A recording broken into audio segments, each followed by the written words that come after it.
everybody. This is episode 8. I'm Tomas. I'm Thomas. And welcome to TechBus. Today we have a special guest, Chris Wiig. I'll let him tell you a little bit more about himself, then we'll come back and jump into the conversation. Chris? Yeah, my name's Chris Wiig. I'm currently the Trust Operations Manager for a company in town called Inflection. I've been working in this sector for quite a long time now. Previous to Inflection, I worked at LinkedIn for almost 8 years, and previous to that I worked for a startup called giftcertificates.com, where I managed the risk operations there as well. Awesome. We'll get into some risky business then, huh? I had to throw that out. Anyways, when we come back, we'll get into a conversation about drones, passwords, a lot of interesting stuff. Thanks for joining us again.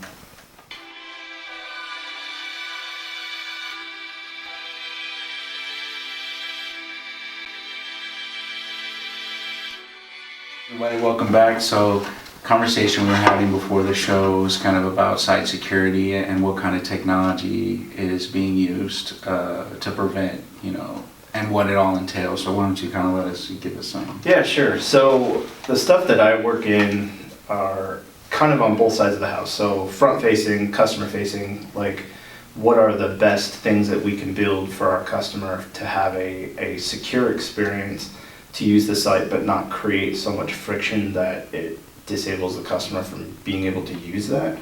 I think we can all think of examples or times that passwords are ridiculous to get into and hard to use.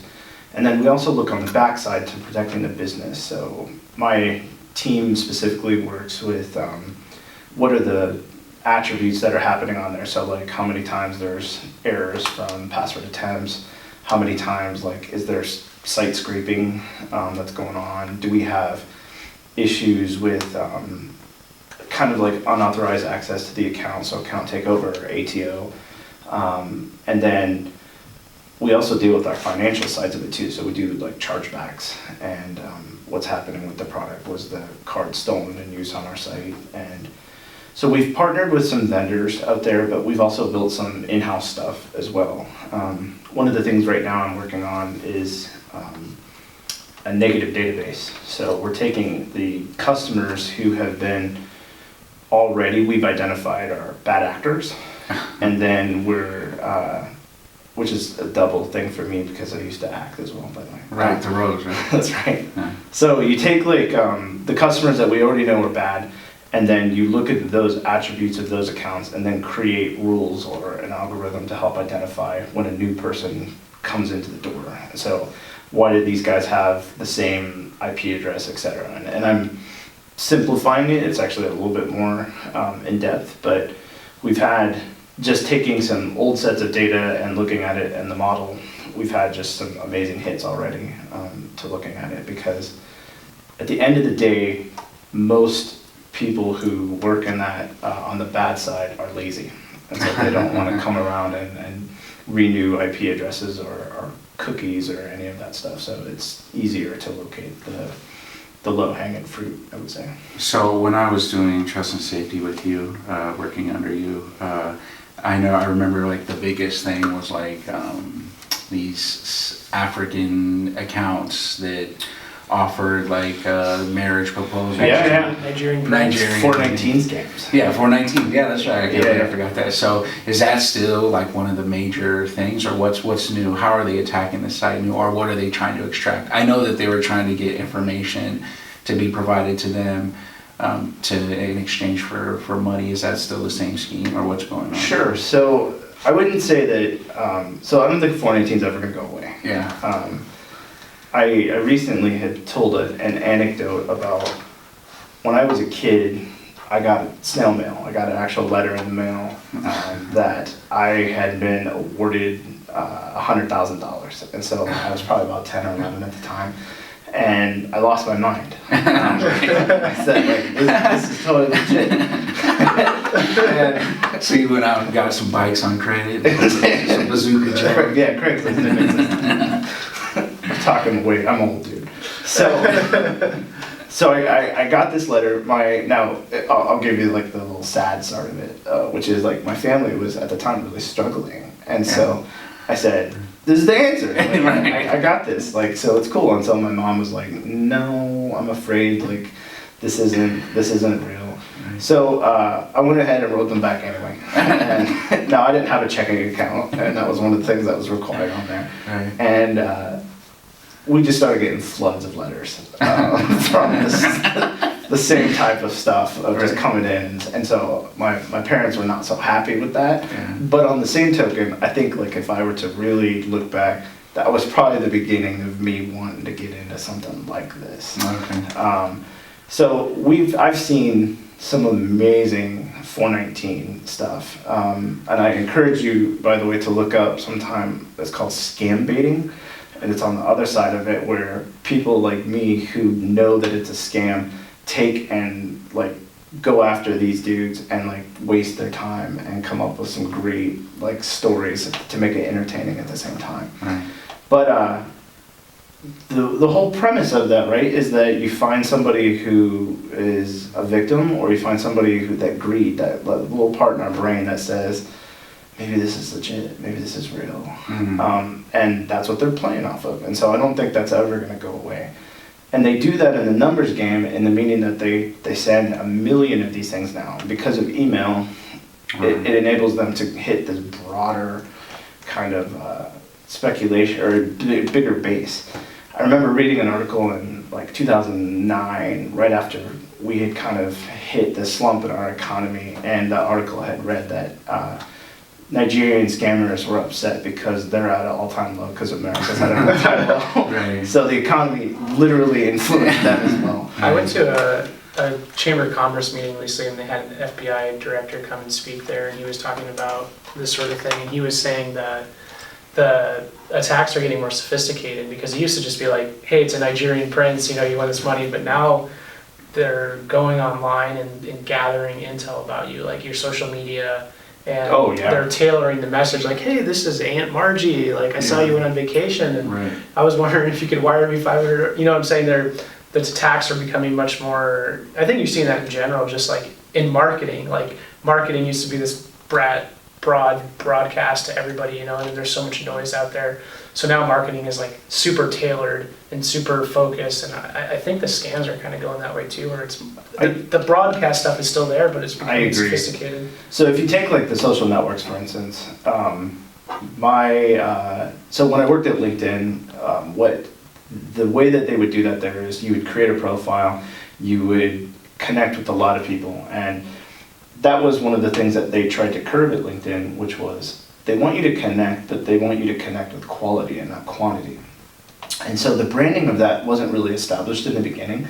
And so people would come in and say like, oh, my network's better if I constantly connect with everybody I can possibly connect with. Yeah, what were those? Lions. LinkedIn open networkers. Yeah. So in this case, that list of people that were willing to connect like that was published.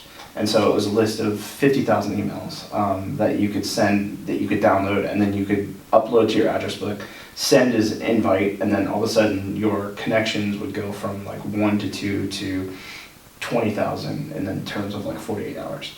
So you get a scammer that understands the principles of this, downloads that list, establishes a profile, makes it look pretty good, put any stock photo or any photo that they could find on there, give themselves credentials behind like working at banks, any major investment firm, put in all those connections, and then you look at him and they're like, oh, well, this dude's connected to like 20,000 people, he must be legit. Right. Like, he looks real, everything looks real. Right. Then they would send targeted messages to people and say, I have this investment opportunity that's coming up.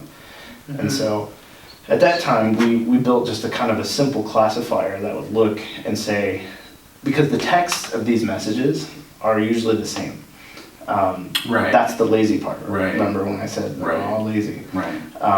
Because if you take the classifier and you just put it through like a Bayesian that says, this is 100,000 examples of something that's good, and here's 1 million examples of something that's bad, when it goes through that filter, they could say, oh, it's likely in percentage this is bad or this is good. And so then we would just weed out the communications that way and then take actions on the account. So yeah, I would say like lists of, you can go online today and you can go to places like Pastebin, right? And if you go to Pastebin and you just type in the word Social Security, and I hope I'm not teaching your audience to do that. This is all informal education. Right. This isn't to be committing crime. But you go to pastebin.com and you just put in the word like Social Security, you can find lists of thousands of Social Security numbers with names and everything that's associated with it, from hackers who have stolen those and then just put them into the open market for free. And then if you really wanted to get sophisticated, you could go to specific sites and forums and the rest of that and purchase that with, Bitcoins to be anonymous, or just exchange information if you have lists of information as well. So one of the cool projects that I had worked on before that I was really proud about was, and it's not like a brand new concept, like other people do this too, but for the company, what we would do is we would go to those sites, recover stolen credentials from other companies, and then check them against our credentials and to see if the account could be taken over. So so trying to hack your own stuff. yeah, and this happened because an incident happened at that company where they may or may not have lost their passwords that I worked at, and I was working on that, and then when I went home, I was a gamer, so I was gaming, and PlayStation went down. The network was just completely offline for almost like a few weeks. And I got an email from PlayStation that said, your password may or may not have been exposed. So I got upset. I went online. I found Sony's password file that they lost to check to see if my credentials were on there, and it wasn't. Or at least the segment that I got wasn't. And I think they sent that because they didn't know what they lost, and they just blanketed their entire customer base and said, hey, just in case, you may have been hacked. So I took that file and I went back in to my work and I looked at Sony's data against LinkedIn's at the time, and I said, how many of these match the customer base? And what it was 10%. And so it was a file that I think was like 2.5 million. So 250,000 of those matched. And then of those, I said, how many of those are the same email and password? And that was 10% of that file too. And so then what we did is we invalidated those 25,000 accounts, said, hey, your credentials are exposed online, you should probably change your password. Your account's locked for now until you can go ahead and fix that. And then I scaled that. We started doing that big time, and we started collecting credentials from other places that had lost them. Ashley Madison was the biggest one most recently, if you think about that. And that's actually not the newest, but let's just use that as an example. I think this is a perfect segment to stop and then go into the password. Okay, yeah. So we'll be right back.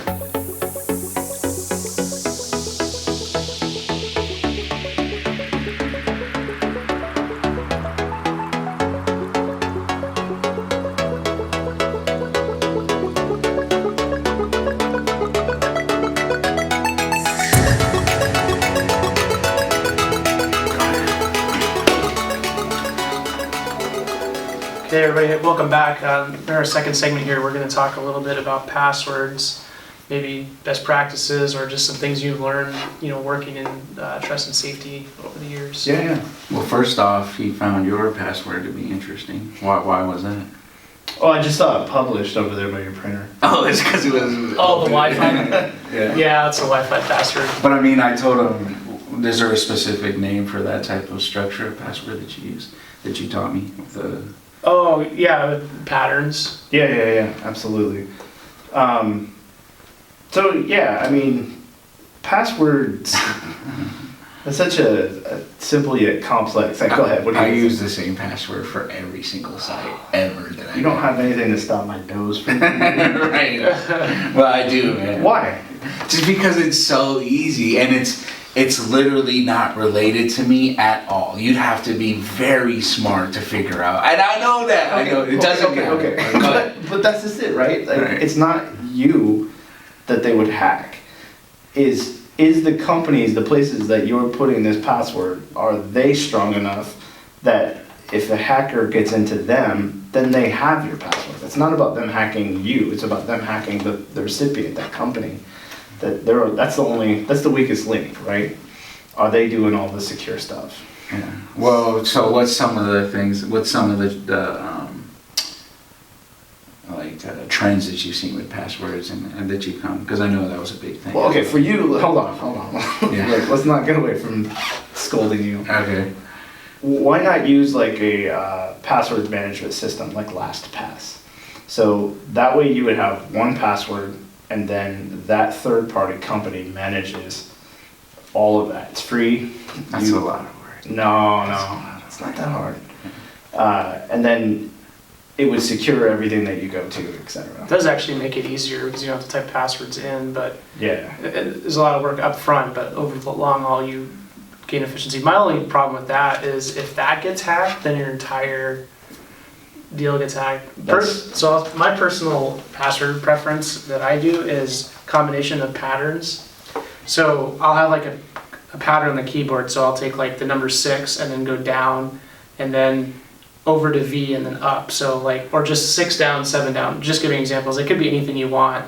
So like if I do that, and then I'll usually do a special character after that. So that looks like a really complicated password, but actually like on your keyboard, it's just taking 6 and going down, 7 and going down, and then you hit a special character, and then every single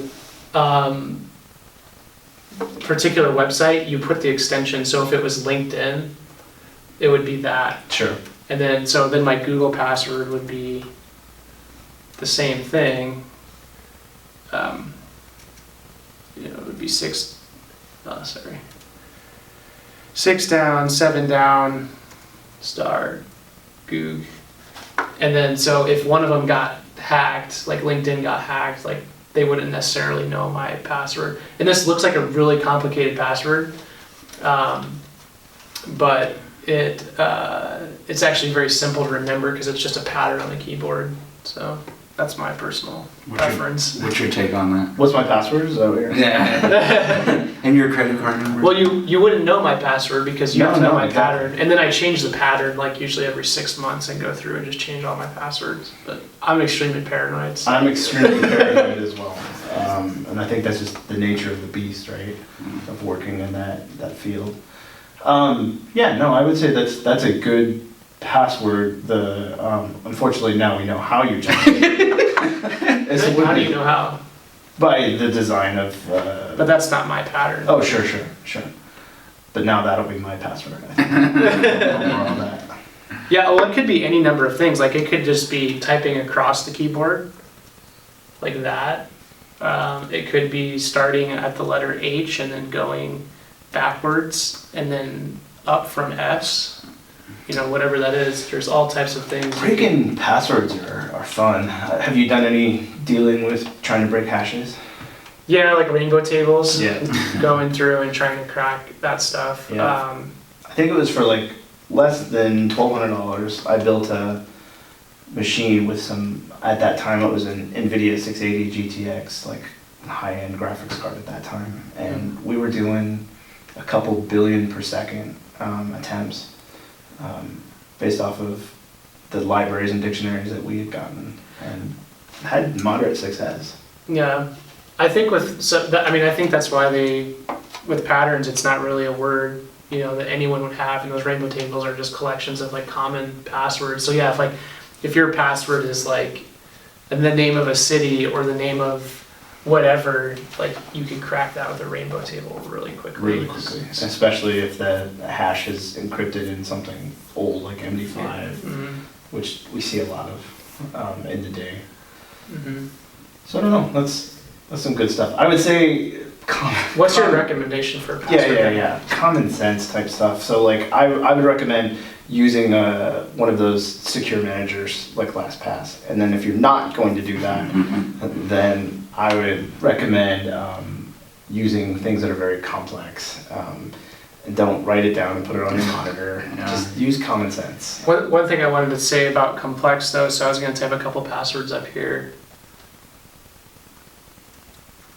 So that password, if you encrypt it, is actually a lot simpler than something like a phrase like my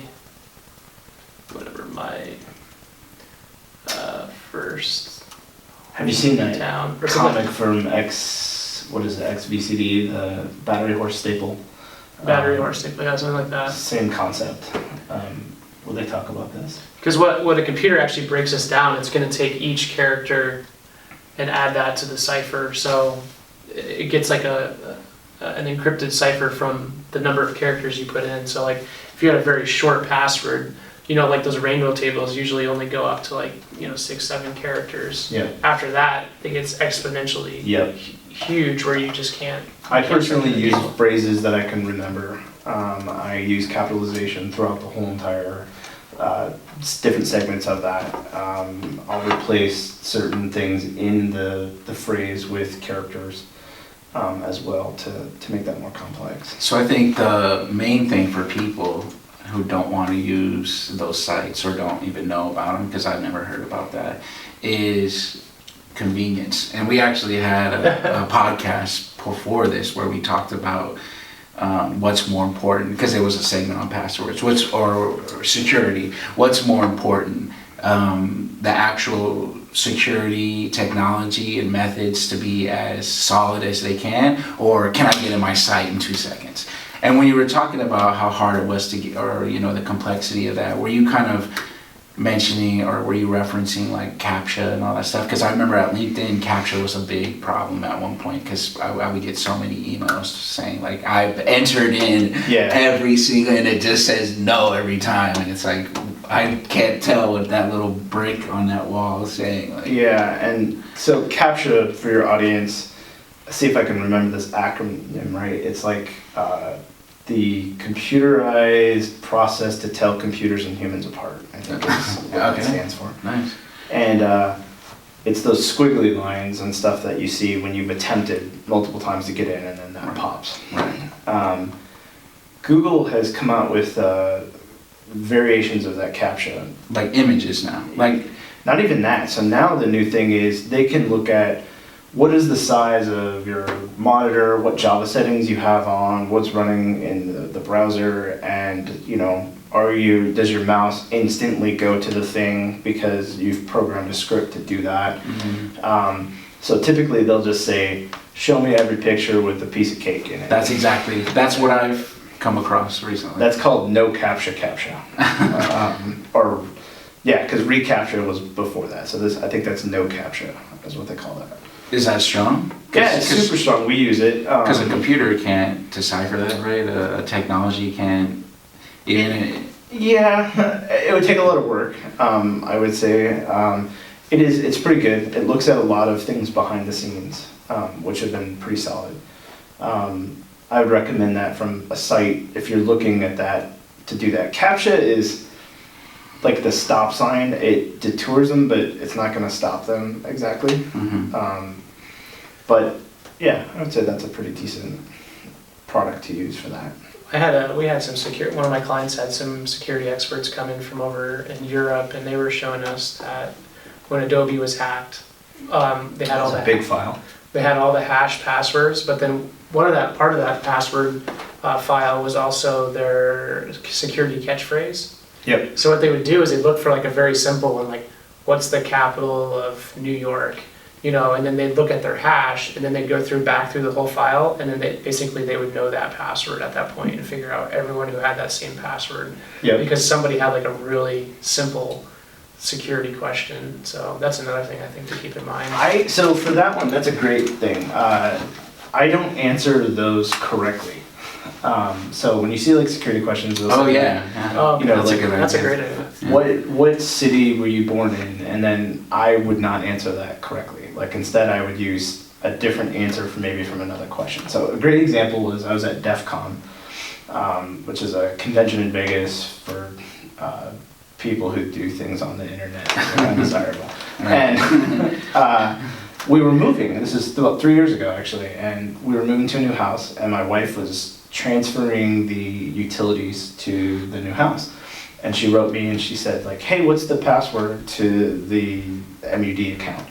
And I'm sitting in a lecture about how iPhones can be broken and can be intercepted with this at a hacker convention as she's asking me what is my password for this. And so It could be anyone. I responded as like, please don't, not now, please. And then she said, oh, okay, well, what's the security question at least? Because then I can get into that. And I was like, God, stop. Yeah. Like, please stop. Right. And she goes, oh, I figured it out. You answered it incorrectly. You put your mother's maiden name for this. And it's like, that lecture, by the way, was amazing. This dude had basically put out a free version of something like Angry Birds.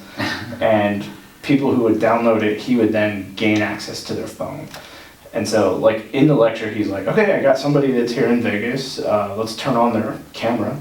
And he's like, oh, he's in the lobby. And That's crazy, it's man. super crazy. It's scary. So what was the purpose of all that? my laptops I have. Yeah, me too. Oh, yeah. You do for real? Yeah, you That's get a high crazy. five. Exactly. I'm so paranoid about that specifically. So is that group's purpose to then take that information they learned and get hired as consultants at companies, or is it just to create chaos in the world? No, like no, the Joker from the Dark Knight. No. There's a lot of great, good people that are there that are exchanging good information. There's some really cool lectures in that. I didn't go this year. I went the year before. I go about every other year. Nice. That's what I'm looking at. But no.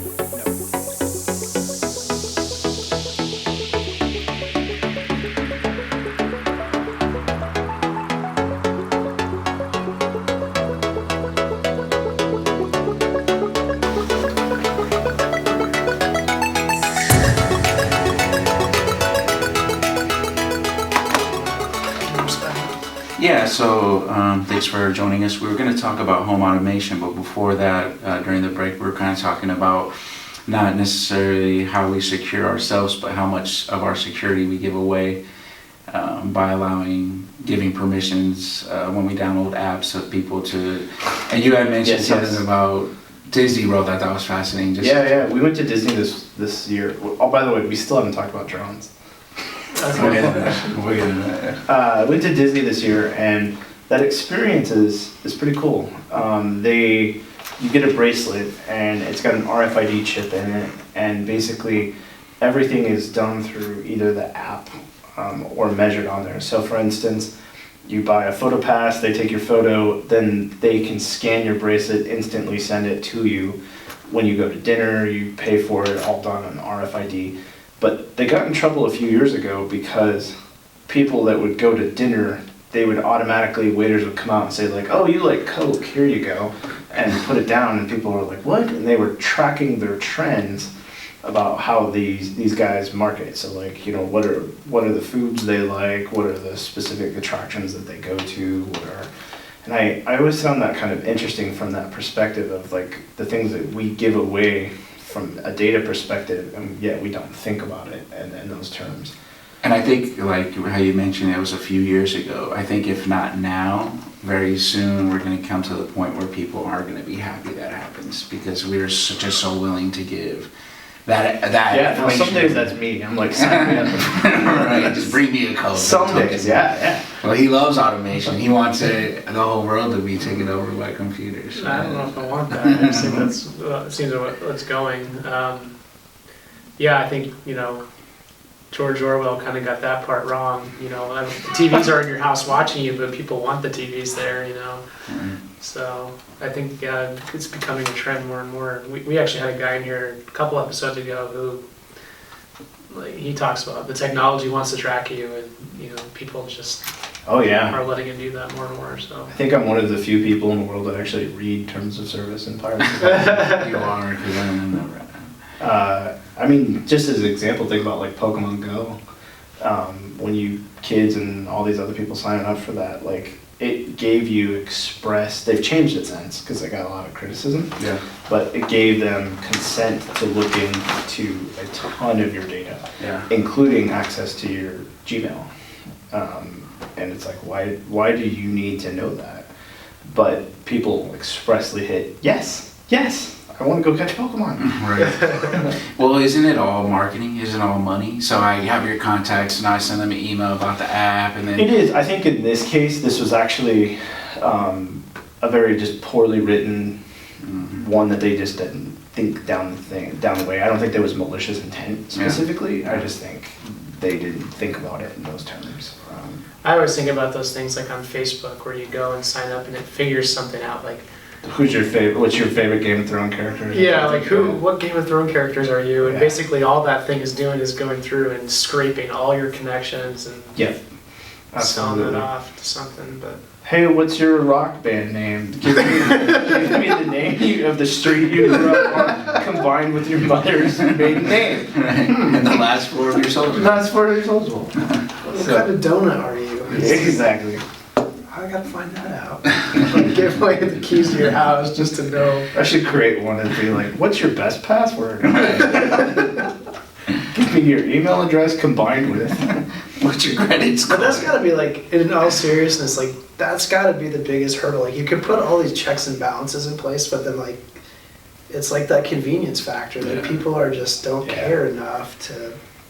I love biometrics. I'm hoping that we continue down that path. I know it can be broken in some terms, but What do you mean by biometrics? getting into your phone with your fingerprint. Yeah, we touched upon that. That's Because awesome. there's some new technology. It was kind of funny. It was we used to have a segment called like runner-up topics, like really interesting topics, but not enough to really base segment on. And one of them was some of the technology that they're creating that they think they're close to is like smell, like identifying your from the what are they called, pheromones or so whatever they come off your skin. The technology can identify that, or in some way tell that it's you when you come by your computer, and then everything unlocks, everything opens. Well, we talked about there's some problems with that as well, because what if you're just by your thing and somebody grabs it, now they have access. Do you ever, like, here's just throwing an idea here, do you ever think it's gonna come full circle? Because I'm thinking about that Disney situation you mentioned, and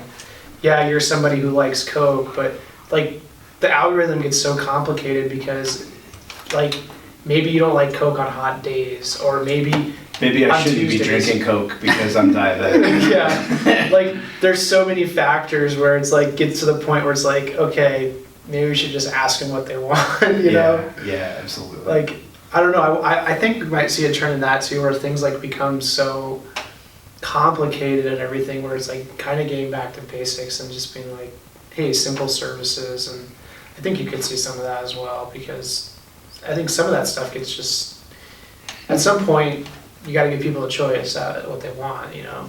So. Absolutely. So I'm a drone flyer. I'm going to take it back to that since we said in the beginning. Absolutely. Okay, yeah. And I've been flying I built one, and then I bought a DJI, which I'm a big fan of their products. It's very simple, out of the box use kind of stuff. And we passed these laws in the States that we have to register. So I went through that process, and if you, and I'll compare this to like owning a gun, but like if you register a gun, not the same, by the way, but if you register a gun, you register the serial number on the gun, and you register yourself as owning that, right? For most guns, for handguns, for instance. That way that can be tracked. With drone registration, as of last December, and maybe this has changed, I haven't looked at it since then, I registered myself as a drone user, and that was it. So it actually doesn't really do anything. So you could buy 1,000 drones? I could buy 1,000 drones, and they didn't know, like, they don't know what serial, they don't know which ones I'm using, they don't know anything about it. They just know that I am a registered user for that. It seems so ridiculous and counter to, but they just can't figure it out. I think the law just can't catch to it. The thing I don't get is, like, everyone's talking about drones, like, having to register your drones now and all this stuff. Like, I remember when I was a kid, my grandpa's brother had like these model airplanes and stuff. Isn't it really like the same thing? Like, why is there so much hype about like having to register for a drone? And people have been flying these little airplanes and stuff for forever, decades. Well, would it be though the technology and what you can do with the actual drone may be a little bit more advanced than it was back then? Like it could do more things, it could get into more places. I guess, or it's commercially more available. I guess would probably be another thing, but you know. But I think it has something to do with like the naming of it. Like, you know, like all this comes out of like the whole Predator drone and stuff. And exactly. like you know, it's branding. Yeah. behind it, exactly. There's like a culture behind it almost, and It's not own your new fun quadcopter, but it's own your own drone, like Right. Well, because of the implications, of course, in politics and government and stuff that's going on. or like the Clone Wars, or it's a different thing. Yes, But yes. So, there's almost like a terroristic implication Yeah. of what a drone is, but yeah, which I don't even remotely, I can see it, but for the most part, it's a super fun thing to. what about those little helicopters? My kid had. Don't have to register them because it's like a certain weight Okay. that they look at. And by the way, it was also like $5 or something, which I kept thinking like. That's what's probably about. Just like getting money or something. But like even at $5, they can't be making a profit off of this, which is like it seems Yeah, like but they're how probably many losing people? money. How many people have a drone license now? Lots. So what was the end game to ensure that the safety? I think it's the start, because basically they didn't have anything in there yet, and I think this is the start, so that they can say we're setting a foundation for law, and then they'll start generating some stuff that's on it. Like But- when you can fly it, how far you can fly it, and what zones you can fly Well, it. now it's like they've reduced the feet that you can fly, and one of the big things is it has to be within eyesight. I mean, for me personally. Seems like a good rule, doesn't it? No.